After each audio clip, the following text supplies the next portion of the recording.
ഷെയ്ഖുന മുഹിയുസുന്ന പൊന്മള ഉസ്താദ് അല്ലാഹു തആല ആഫിയത്തുള്ള ദീർഘായുസ്സ് കൊടുക്കുമാറാവട്ടെ. ഉസ്താദിൻ്റെ അരികിൽ ഷെയ്ഖിനരികിൽ പഠിക്കുന്ന കാലത്തും അതിനുശേഷവുമൊക്കെ ആരാണ് CM വലിയുള്ള പാപ്പ? ശരിക്കും ഉസ്താദ് ശിഷ്യഗണങ്ങളെയും മറ്റും അവിടുത്തെ ജീവിതം വരച്ച് കാണിച്ചിരുന്നു, പഠിപ്പിച്ചു കൊടുത്തിരുന്നു. അവിടുന്ന് വിവാഹം കഴിച്ച് ഞങ്ങളുടെ ഉസ്താദ് കല്യാണം കഴിച്ച് 14 കൊല്ലത്തോളമായി ഒരു കുഞ്ഞിനെ അല്ലാഹു തആല കൊടുത്തില്ല. 14 കൊല്ലമായിട്ട് 14 വർഷത്തോളം. അവസാനം താജുൽ ഉലമയുടെ ഉപ്പാപ്പയുടെ അരികിൽ ചെന്നു വിഷയം പറഞ്ഞു. മംഗലാപുരം ഭാഗത്തൊരു ഡോക്ടറുണ്ട്, ഒന്ന് പോയി നോക്കാൻ. ഉള്ളാളത്തെ ഉപ്പാപ്പയായിട്ട് ബന്ധമുള്ള ഡോക്ടർ, അവിടെ ചെല്ലാൻ പറഞ്ഞു. അവിടെ ചെന്ന ഉടനെ ആ ഡോക്ടർ പറഞ്ഞു, നിങ്ങൾക്ക് കുട്ടികളുണ്ടാവില്ല, നിങ്ങൾക്ക് ഒറ്റ മക്കളുണ്ടാവില്ല. മാഷാ അല്ലാഹ്. ഉസ്താദിനോടാ പറയുന്നത്. നേരെ ഉസ്താദ് ബഹുമാനപ്പെട്ട ഹദറത്തിലേക്കാണ് വന്നത്.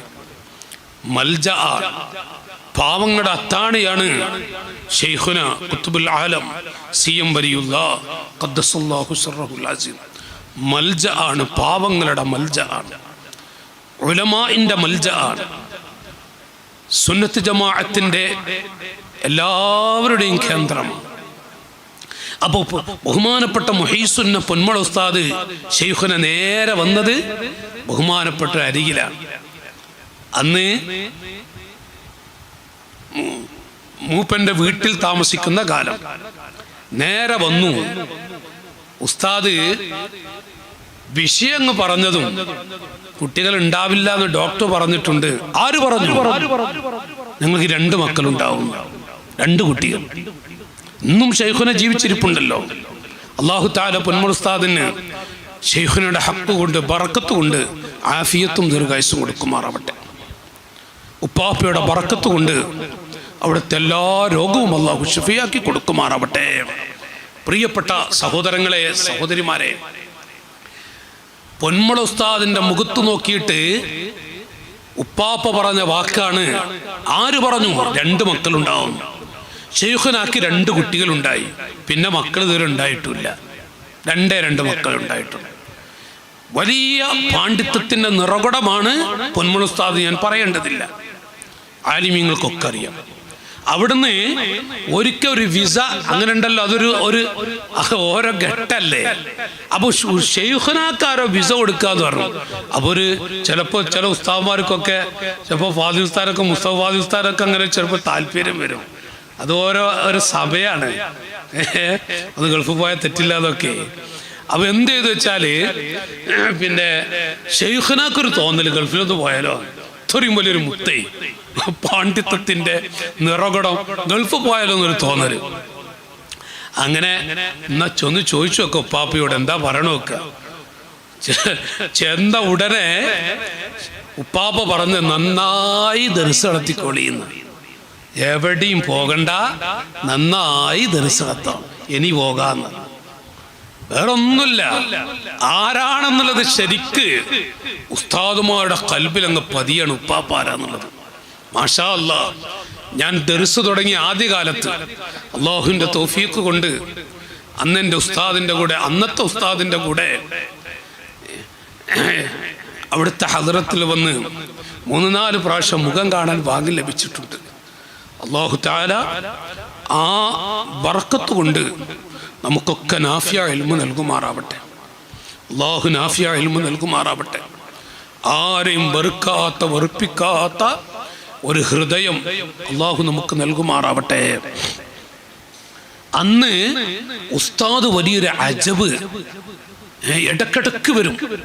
ഒന്ന് പണ്ടൊരു സലാം ചൊല്ലി ദ്വാരക്കളെന്ന് പറയാ, ഒരു വാക്ക്, എന്തെങ്കിലും വാക്ക് പറഞ്ഞാൽ അങ്ങ് പോയി. ഇതിനാണ് ഇപ്പൊ വരുന്നത്. പക്ഷേ അത് വല്ലാത്തൊരു അനുഭൂതിയായിരുന്നു ഉസ്താദിന്. അപ്പൊ വരുമ്പോ ഉസ്താദിന്റെ കൂടെ അൽഹംദുലില്ലാഹ് ഒരു പ്രാവശ്യം ഉസ്താദ് വന്നു. ഉസ്താദിന്റെ തൊട്ടു മുന്നിൽ പ്രായം ചെന്നൊരു മനുഷ്യൻ നിൽക്കുന്നുണ്ട്. പ്രായം ചെന്നൊരു മനുഷ്യൻ. ഞാൻ പഠിക്കുന്ന അന്ന് നഹ്വും കിതാബ് ഓതുന്ന സമയം.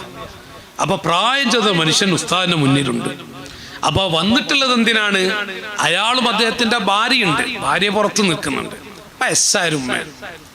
അപ്പൊ ഇയാള് ഉസ്താദിന് എത്തിങ്ങനെ ഷെയ്ഖുനാന്റെ അരികെ എത്തുമ്പോ ഉടനെ പറഞ്ഞു, മോൻ നാട് വിട്ടോട്ട് കുറെ കാലായി, കുട്ടിനെ കണ്ടിട്ട് കുറെ കാലായി.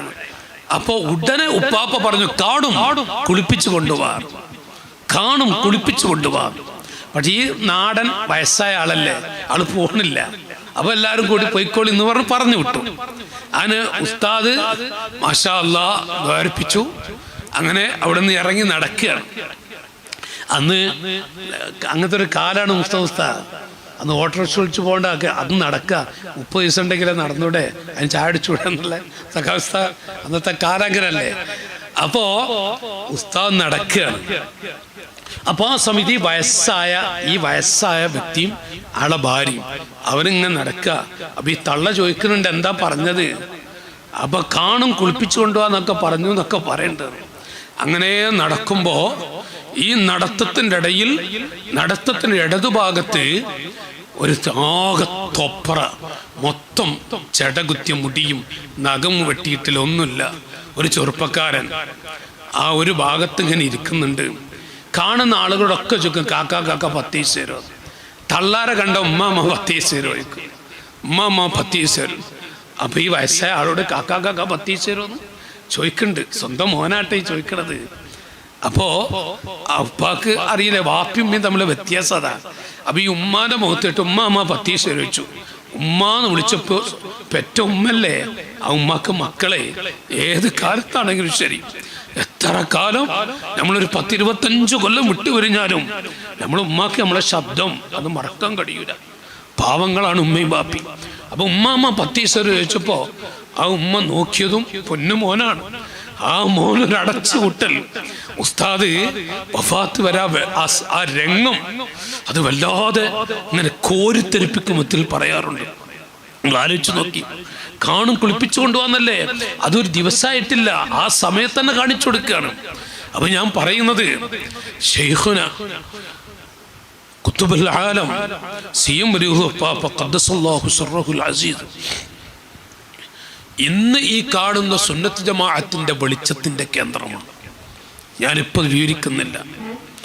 ഇന്ന് കാണുന്ന പണ്ഡിത മുത്തുകളുടെ ഈ റിഫഅത്തിന്റെ അല്ലെങ്കിൽ ഈ വെളിച്ചത്തിന് എല്ലാ മഹത്തുക്കളും അഹ്ലുസുന്നയിലെ മുഴുവൻ പണ്ഡിതന്മാർ, എല്ലാ പണ്ഡിതന്മാരുടെയും മൽജഅാണ്, കേന്ദ്രമാണ്, എല്ലാവരുടെയും അഭയകേന്ദ്രമാണ്. ഞാൻ എൻ്റെ പ്രിയപ്പെട്ട സഹോദരങ്ങളോട് ഒരു വലിയ എങ്ങനെയാണ് പറയാ എനിക്കറിയൂല, എനിക്ക് സാധിക്കൂല, അത് വിവരിക്കാൻ ഞാൻ അശക്തനാണ്, അർഹനല്ല. അതേ സ്ഥാനത്ത് വലിയ ഉയർച്ചയാണ് അല്ലാഹു തആല കൊടുത്തിട്ടുള്ളത്.